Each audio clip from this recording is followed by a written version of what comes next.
I made this video titled The Broken Only Senior Developer Market a couple weeks back, and it was quite well received. That is, until I checked the comments section and saw a bunch of angry people. I think these two comments summarize the gist of the controversy. The first one feels like copy pasta. David Balmy says, "Fake it till you make it. I can tell that you wouldn't last 5 minutes if I interviewed you. I have 30 years of experience, by the way." This guy's username should be David Balmy Goggins. You don't know me, son! Because of the sheer passion, which I respect. And then Pretty Okay says, "Oh shit, here we go again."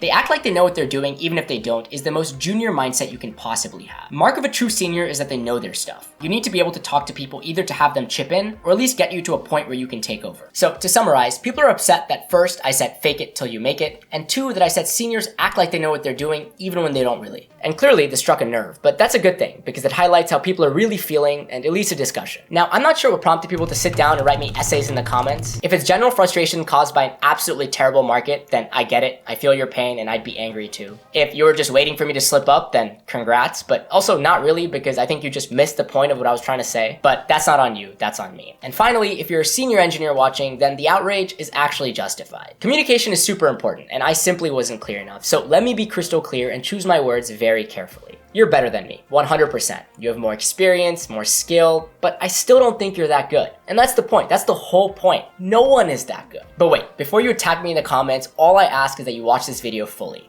Then go ham. In fact, I'll welcome it. In this video, I'm going to hopefully accomplish two things. First, I'm going to explain what I mean by fake it till you make it in 4K detail so there's no confusion. And then two, I'm going to tell you in which situations it's okay to fake it till you make it, or even optimal, and in which situations you probably shouldn't. You should stay away. By the end of this video, if I'm successful, you're going to walk away with a framework for life, which will allow you to keep leveling up and break through adversity. And in this market, that means getting that dream job. And to John McClain, who thinks I'm saying this all for views, let me be clear. In fact, I'll say it dead to the camera. For all my friends, family, future managers, past managers, I don't know what I'm doing. I'm just trying to figure it out. But the important thing is I'm going to constantly get better and I won't shy away from a challenge.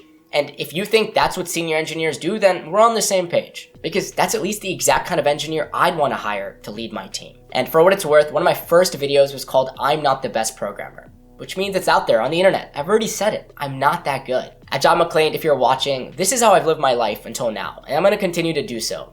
All I hope is that some of these insights can help you in yours. Let's get to the video. The first mistake I made was using the words fake it till you make it, mostly because they rhyme, and at this point the phrase is just so cliche, but also because I used the word fake, and of course it's gonna make people upset. What I really should have said, and I'm gonna do so from now on, is what Jada Ebong said in the comments. I've replaced the phrase fake it until you make it to do it until you are it, as it gives me less imposter syndrome. This is so much better because first of all, it stops anyone from feeling like they're lesser, like they're an imposter, but also just because it's more positive. Instead of starting from a place of you're a fraud, it's just saying we all start somewhere. Put in the work and you'll get to where you want to be. And I believe that. I believe that wholeheartedly. So do it until you are it. But the real point of what I was trying to make, which I didn't mention in the last video, is I don't think you'll ever make it. Or at least that's how I want you to think about everything in your life. The one counter argument here is that there's definitely people out there who have made it. Take Jeff Dean or Sanjay Gamawat or any other top 1% software engineer. They might have actually made it, at least on the metrics of contributions to society or money or even love, because Jeff's married and Sanjay's basically his family. But they only got to where they are because they never once themselves believed that they'd made it,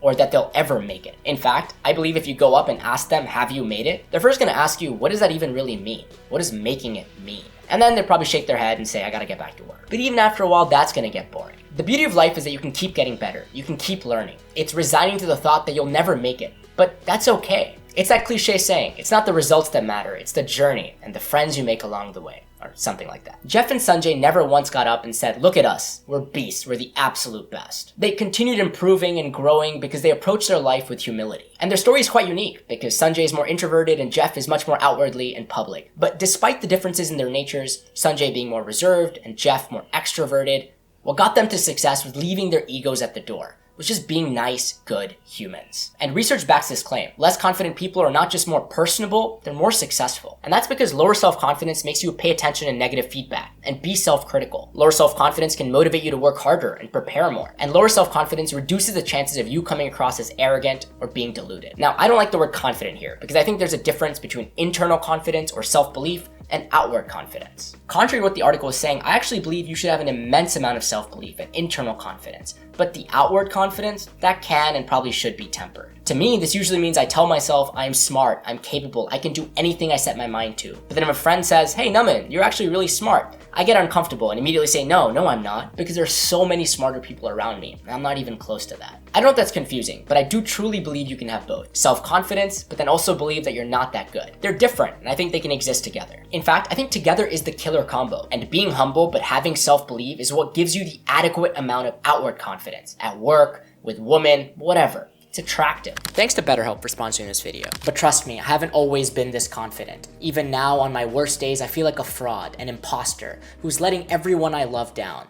My friends, family, coworkers, and even all of you watching my YouTube videos. So how did I break through these feelings and move forward? Well, it took a long time and a lot of hard work. Self-reflection was important, but in my experience, nothing helped as much as therapy. You simply can't beat talking to an impartial third party who isn't going to judge you.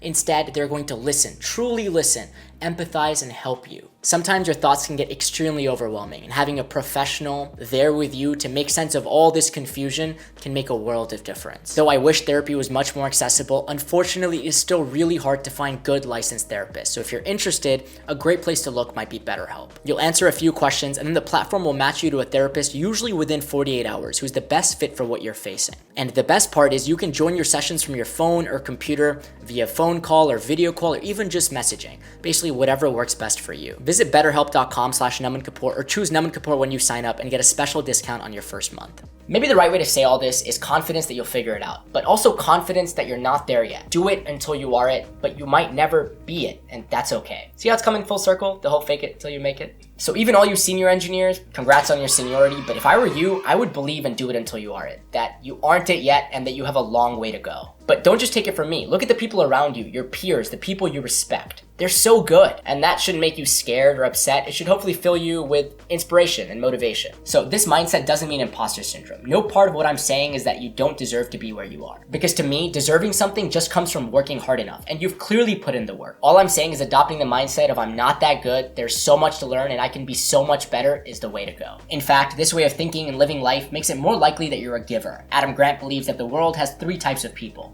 takers, matchers, and givers. And givers usually end up on top. Because at least from my own experience, when I feel like I'm not that good, it's much easier for me to help others around me. Because I'm grounded on earth and not up in the sky living in some fantasy. And for what it's worth, many of you in the comments in the last video said similar things, so that's cool. Thanks for looking past my poor choice of words to understand what I was really trying to say. Alright, so hopefully by now you agree with me that senior engineers really aren't that good, that no one is that good, we're all just trying to figure it out. Isn't there some quote out there which is like becoming an adult is realizing that no one knows what they're doing? Well, that's essentially what I'm trying to say. But despite a growth mindset being healthy and desirable, there are definitely times you can fake confidence, or more extreme, fake competence. Let me start off by telling you what I mean by these, when you should do them, and then more importantly, when you shouldn't. When I say confidence, I'm mostly talking about internal. It's saying yes to more things even if they make you anxious and venturing out of your comfort zone. It goes back to believing that even if you don't know something now, with enough time and effort, you can get there. But the key here is that you can be confident and transparent at the same time. In fact, you probably should be doing both all the time. Confidence is putting yourself out there in the first place, and transparency is professionally letting everyone know where you are, where you need to be, and how you're gonna get there. For example, if your manager asks who can figure out the root cause of a production bug in an area you're unfamiliar with, confidence is raising your hand and saying, I'll do it. Transparency, on the other hand, is letting your team know that it might take you a little bit longer than expected to accomplish the task,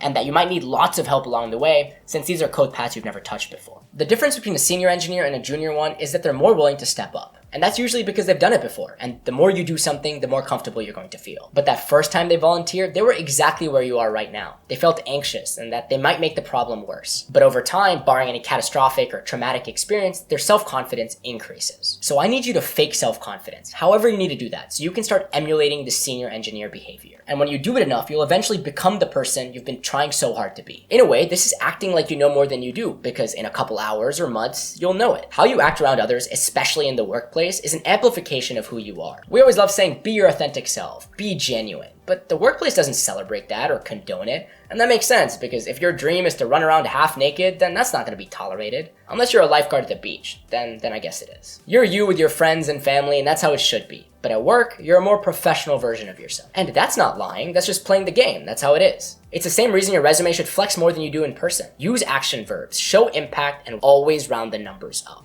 And none of these are lying, they're not faking, they're just a more pronounced version of you. But if you put false things on your resume or in an interview, make up projects that you've led, then that's lying. And while I don't condone it on just an ethical level, it's also not optimal, because it's going to catch up to you eventually. It might not be an issue when you start the job or even on your 1-year anniversary, but I promise you at some point, it'll get out. Lying can definitely give you a head start in the short term, but in the long term, it's not going to do you any favors. If your career is a marathon and not a sprint, then why are you trying to get an illegal boost at the very beginning? Also, context matters for everything I'm saying.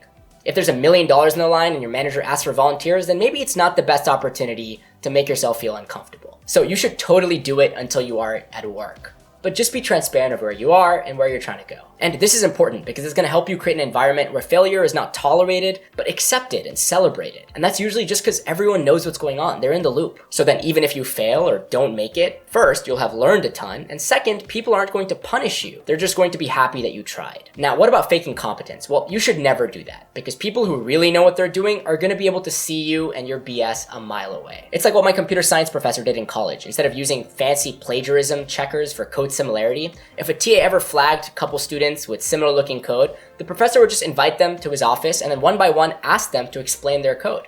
And if they couldn't, then they cheated. If they could, they were safe. The point here being that the professor didn't really care how they got to the solution or where they got it from. He just wanted them to understand what they'd written down. And I promise you, if you didn't write it in the first place, it's going to be really hard for you to know it.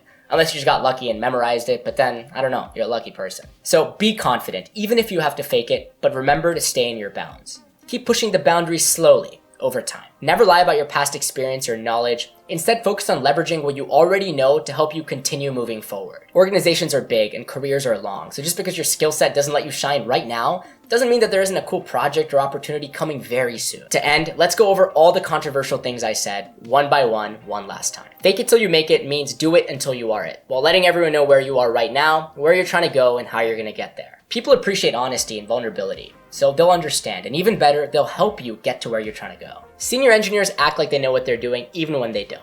Well, sometimes that's true, but they're not faking competence. They're faking confidence. And finally, I'm here to help you, I promise. I'm a YouTuber, yes, and I make my videos informative and engaging at the same time, but that doesn't mean I don't stand by what I'm saying. Whatever you're trying to do, you got it, and I'm gonna help you get there. I'll see you on the other side very soon.